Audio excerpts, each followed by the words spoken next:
This is QTV News coming to you from our studios. I am Mamudu Kajaga and thanks for joining us. First, here are the main news headlines.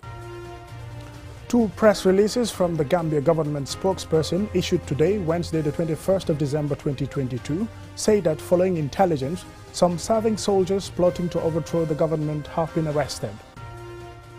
National Assembly members have unanimously voted for the second reading of the Labour Bill tabled by the Ministry of Trade. A forum to encourage public-private dialogue, remove barriers to economic growth and improve competitiveness was launched on Tuesday by GIPER and partners. The Ministry of Finance and Economic Affairs on Wednesday organized a validation forum on the draft Green Recovery Development Plan 2023 to 2027. The Association of Customs, Clearing and Forwarding Agents on Wednesday held its annual general meeting to discuss their achievements and challenges. And in international news, a new study commissioned by the European Investment Bank, International Solar Alliance and the African Union reveals that €1 trillion green hydrogen investment can deliver the equivalent of more than one-third of Africa's current energy consumption, among other benefits. Those were the main news headlines, and now the news in detail.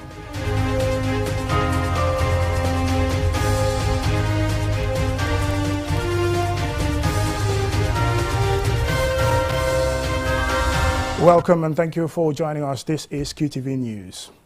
Two press releases from the government of the Gambia spokesperson issued today, Wednesday the 21st of December 2022, say that following intelligence, some serving soldiers plotting to overthrow the government have been arrested. More in this excerpt. The second release on the topic names those arrested as Lance Corporal Sana Fadera from the Gambian Navy as the alleged ringleader of the plot.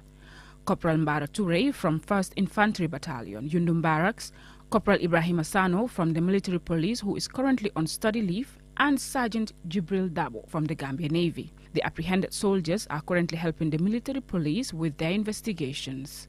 The release says there were others involved in the plot, who are still at large. They are named as Corporal Njai from the State Guards Battalion, Warrant Officer Class 2 Jadama from the Gambia Navy, and one Baji from the Gambia Navy. The first names of Jadama and Baji are yet to be established. The release ends by saying investigations are continuing and that the public would be informed of any developments as the situation unfolds. Citizens, residents, and members of the diplomatic and consular corps are urged to carry on their normal activities as the situation is under total control and that there is no need to panic. The Ministry of Trade tabled a Labour Bill before the National Assembly on Monday that aims to improve the working conditions, maintain better industrial relations, occupational safety and health at work to promote decent work for all. National Assembly members have welcomed the proposed legislation and unanimously voted for its second reading. Murulamin Choi reports. The Ministry of Trade, Industry, Regional Integration and Employment has tabled the 2022 Labour Bill for the National Assembly's consideration and approval. To table the bill, the Trade Minister is represented by the Minister of Petroleum and Energy, Abdoulaye Diop. Honorable Speaker, the Labour Bill 2022 aims to provide for the administration, recruitment and hiring of labor, protection of wages and registration of employers, organizations, trade unions and other matters connected therein. Amidst increasing unemployment, social development changes and some outdated provisions of the 2007 Labour Act, the Trade and Employment Ministry is tabling the bill to address such complexities in the job market. The Labour Bill 2022 intends to correct the imbalance of power between the worker and the employer, to prevent frequent industrial disputes and provide mechanism for settlement of disputes and preserve the process by which workers are recognized as equal partners in negotiation about their working conditions, etc. National Assembly members debate the merits and principles of the bill in its second reading. There is support for the bill from both sides of the House, reflecting the potential impact of the bill to remedy the challenges facing the labor market. But sometimes You see our boys, especially in these hotels, and then, you just go to work, you are told to go home with no reasons. It's very sad. I believe this bill, I am very, very happy, and I encourage members to give the blessings, to give their blessings on this bill. This is very, very important. And also this bill, I hope it has to come with the minimum, wage that should be, given to the workers in this country. The bill needs to address that. Otherwise, people will be working for the rest of their life. They will not have, the basic things that a family should have, like compound and other things. The Labour Bill 2022 was read for the second time and referred to the Select Committee for Trade and Regional Integration for further scrutiny. Representing the Justice Minister on Tuesday, the Minister of Works reintroduced 6 bills for carryover from the previous legislature to this one. The bills include the Anti-Corruption, Elections, and Prevention and Prohibition of Torture bills. The carryover of the bills is in line with a previous ruling by the Speaker, requiring all unfinished bills from the previous legislature to be reintroduced for consideration. The bills will proceed from the stages they had reached in the previous legislature. In another development, the National Assembly adopted with amendments the report of the Health Committee on its investigations into the AKI cases in the Gambia. Following the adoption, the Health Minister has 30 days to reply to the Assembly concerning the adopted report. Mahmoud Lamin Choi, QTV News. A forum to encourage public-private dialogue, removing barriers to economic growth and improving competitiveness was launched on Tuesday by the Gambia Investment and Export Promotion Agency, GAIPA, and partners. Lena E. Igwenyiba reports. The Gambia Competitiveness Improvement Forum, GAMSIS, will help establish an enabling business, regulatory and conducive investment environment for the Gambian economy that will enhance doing business, boost job creation and improve foreign exchange earnings for the country to improve its economic growth. Usainu Senghor, the CEO of GAIPA, explains the benefits of the Competitiveness Improvement Forum.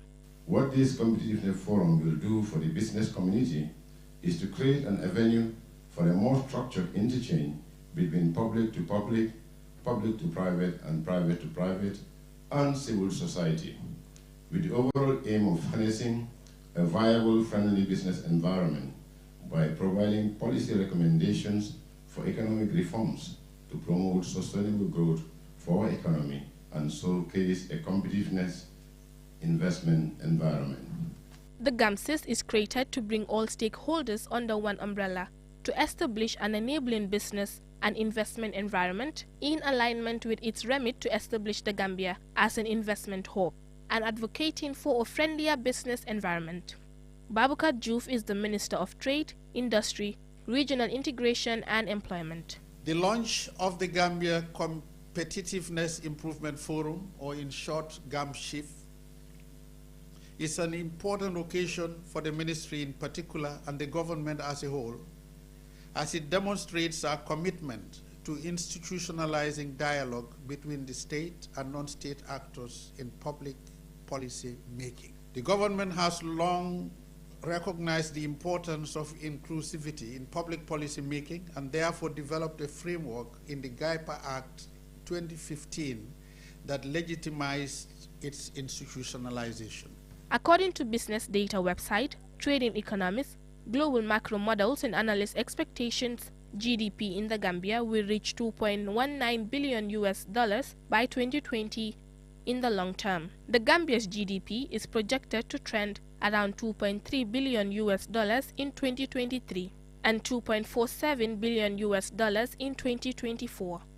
Hamad Nkeba, the Minister of Tourism, discusses the importance of the business community. We have to change our mentality as the way we run government vis-a-vis the business community.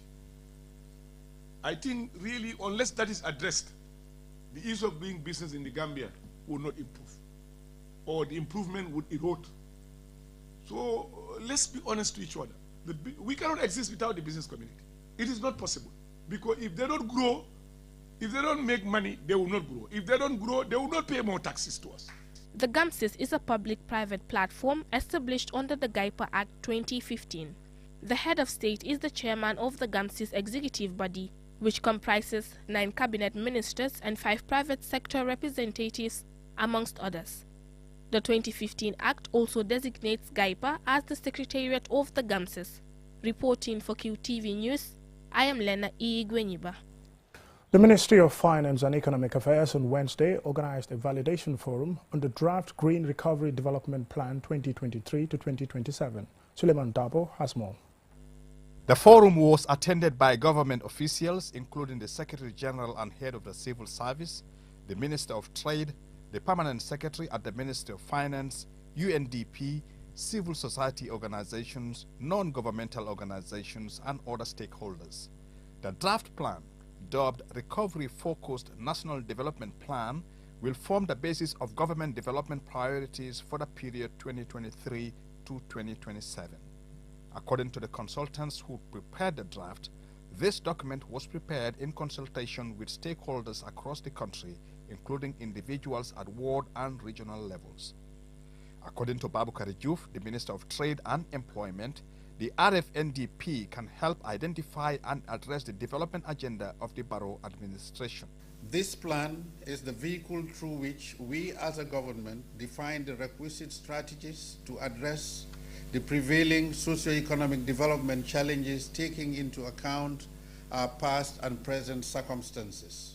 The successful implementation of the RFNDP will ensure achievement of the country's medium-term development objectives and, by extension, contribute to the realization of our global and regional commitments such as the Sustainable Development Goals, SDGs, and the African Union Agenda 2063. Salimata Toure, the Secretary General and Head of the Civil Service, whose office will coordinate and monitor the activities of the various ministries, spoke about the need for collaboration among the permanent secretaries so they stay focused on finding solutions to achieve results. The role of the civil service and the public sector in the effective implementation of the plan cannot be overemphasized.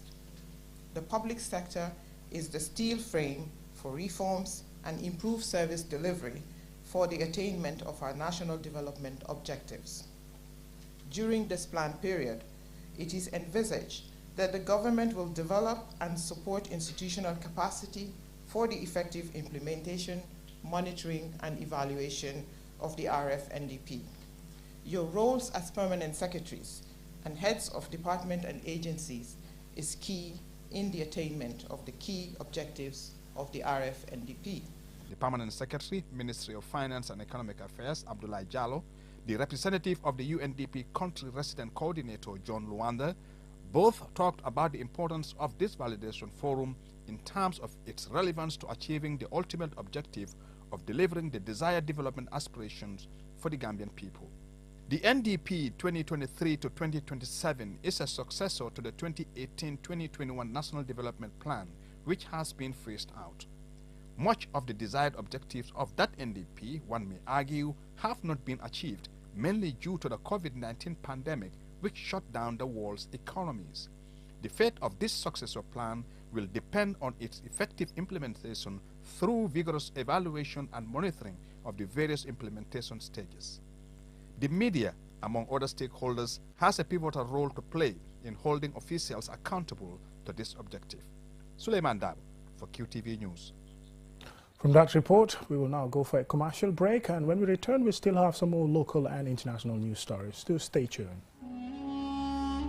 Inco Home Choice ya kenun ne serung adiate la kiliano le ninang fanay nata kotenke aning 10% discount hade 10% discount ye inco la bagaso bagasang Gambia banko kanjang na dinkral beto kabo December karo tilifolo kata fo December fadula ye construction bagaso sotalienne generator welding tools aluminium tools carpentry tools water pumps electrical tools plumbing tools safety equipment kata fo pusfusol washing machines aning garden tools Nin bagasi jama albe sola la menna pour ka do ko kala watali bari kata bakalita Inco Home Choice GB ibale Jimpex wala liye ko man nin nombato 7398863 wala Birkama 3039300 wala Senegambia 3296967 wala Fani Sukota nin nombato 3417619 Inco Home Choice nyulna tele pour ka jamano dahandi.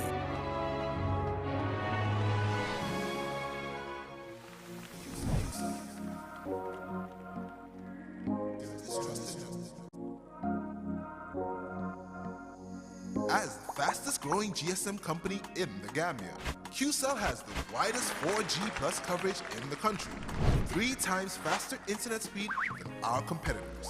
So switch now and dial *335# and enjoy what true 4G feels like. QCell, Gambia's trusted network.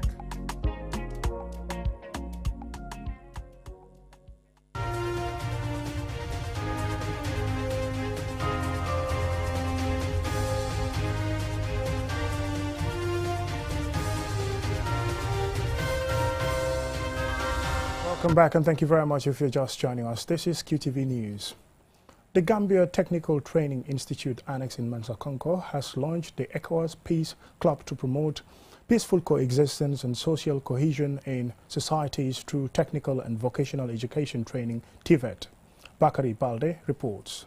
The aim of the ECOWAS Peace Club is to have a grassroots association that will affiliate with the ECOWAS mission in the Gambia and other stakeholders in promoting peace and security. Mayor Lily French, the resident president for the ECOWAS mission, said the Peace Club is established to push the ECOWAS agenda, targeting young people, and mentioned the mission's next steps. Everybody learns something about Gambia, about ECOWAS, about peace, about security and all of that. So it's a learning process. And then after that, after today, we will continue to have these activities. We'll continue to have like peace, same quiz competitions, football matches and other activities just to get the young people interested and to keep them focused on development and their social life so that they do not get into other activities that may not be so palatable. Wandifa Fati, the GTTI Annex Center Manager in Mansakonko, explained that having such initiative in schools will have a positive impact on young people. Most of the time, when there are crises, young people suffer a lot. Because most of the time, these are the people they use because they have the energy. But now, instead of using that energy, putting it into war and strife, we want them to put it into education. Educating other young people, changing their mindset into a peaceful one that will definitely contribute to the development of this country. Mr. Fati further emphasized the involvement of sister institutions and regional stakeholders in the region in making the initiative a success. We have been looking forward to how to bring all the tertiary institutions of this region together to look at our issues, to see how best we come together, think larger, and make sure that we put our dreams together, we put our aspirations together in order to move higher education in the region forward. And then this is an opportune moment that we can do that. This is why we brought all the tertiary institutions together. RDI, CHN, and USED all came. Ali So, President Students Union, GTTI's Annex in Mansakonko, spoke on behalf of the students. I am urging everyone to take note of what has been said here. There is nothing that can work without peace, as we all know. We are young engineers and young nurses here, and young development students. All of these three things cannot be achieved without peace. Am I right? The launch event also featured a quiz competition between the three sister institutions in the region, namely GTTI, RDI, and CHN, from which RDI emerged victorious. Participants were awarded certificates, and the outstanding participants were presented with mobile phones. For QTV News, I am Bakari Balde. The Association of Customs Clearing and Forwarding Agents has held its annual general meeting. As Jennifer Sonko reports, the president of the association says his members have adjusted to recently launched Asekuda World. Clearing and forwarding agents have the role of importing and clearance of cargo. They also ensure the timely documentation and submission of the appropriate paperwork. The Association of Customs Clearing and Forwarding Agents is a non-profit organization that advocates for the members, including for improvement of services from its members. In June 2022, the Gambia Revenue Authority launched the automated system for customs data, Asikudawal, to facilitate the easy access and collection of government revenue. Esa Wali, the president of the Association of Clearing and Forwarding Agents, says despite limited training provided to members of the association, his members have adjusted to the system. Has the association registered for the success in 2022? Even though it is not yet accomplished, we are happy to announce that a letter has been sent to all the shipping lines and agents to stop charging the THC and the LPC through our effort. And that was a letter sent from the Ministry of Trade. And I think Usman can bear me witness that our effort had culminated to that. We are also championing the fight to eradicate the exploitation of the business community by exposing some of the charges in the likes as I just mentioned above. We challenge anybody to a debate to prove us wrong about our understanding of THC and LPHC. The Secretary General of the association, Mamadou Sow, says his team has reported a case with the Gambia Competition and Consumer Protection Commission against shipping lines who are registered and recognized as carriers within the supply chain. According to him, is one of their major challenges in 2022. Association, we have encountered lots of problems within this 2022. Our main problems are, one is with the shipping lines, Max Gambia. Max Gambia are now taking themselves as clearing agents. They are going to the extent of bidding contracts for clearing goods for customers, which is not allowed, and they are not agents, they are carriers. The Director General of the Gambia Ports Authority, Usman Jabate, gives an assurance of massive infrastructure improvement at the port as funding has already been secured. There are some major improvements that are envisaged in the turn of the new year to expand the jetty and construct a new container terminal and invest in the port digitalization program. You may have picked up information in the news that last week the development finance institutions, notably African Development Bank and the World Bank, did pledge some grant funding, which is a history in the port development, to the tune of $20 million. The Public Relations Officer of the ACFA, Mamadou Ba, delved into the expectations for 2023. My expectation for the 2023 are huge because we have had the Commissioner General just recently announced that the GRA is taxed to collect $15-point-something billion. And where is that $15-point-something billion going to come from? It's coming from tax. So meaning we the clearing and forwarding agencies who are the revenue collectors licensed by the Gambia Revenue Authority have huge tax together with the GRA to make sure at least we collect what is possible. Clearing and forward agents are often accused of engaging in unscrupulous activities, especially by members in the diaspora who send items back home. In response, the association says they are taking the right steps to make sure anyone found wanting will be immediately removed from the list of agents. Reporting for QTV News, I am Jenna Bosonko. The end of that story takes us to international news.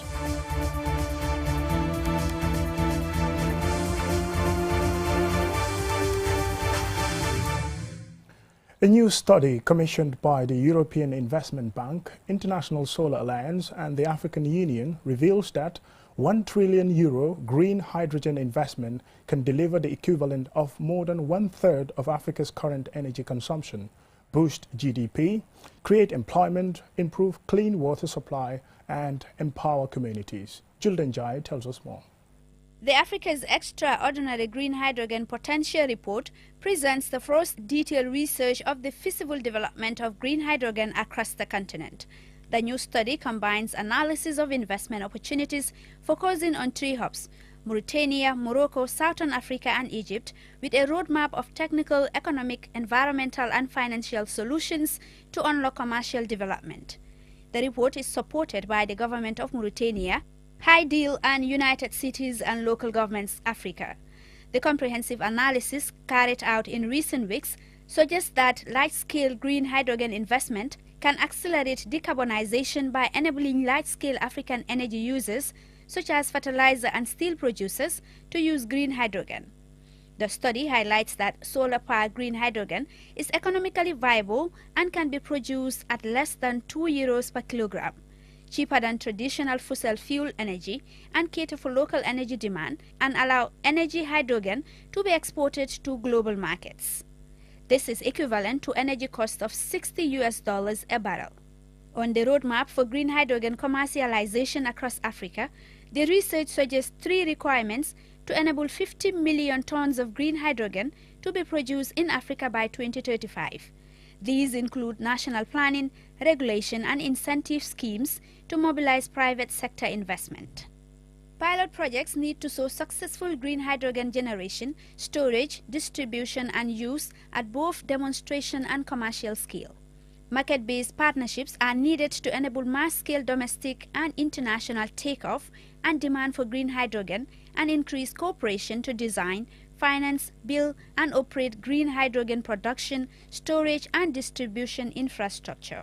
The new study outlines how production and transmission of green hydrogen can lead to a €1 trillion investment yielding, and a correlative measure in GDP, creating hundreds of thousands of permanent and skilled jobs across Africa.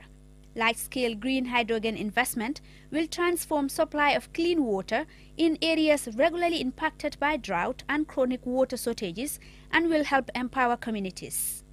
On decarbonizing Africa's heavy industry, the new analysis estimates that green hydrogen investment could reduce carbon emissions in Africa by 40%, replacing 500 million tons of CO2 a year.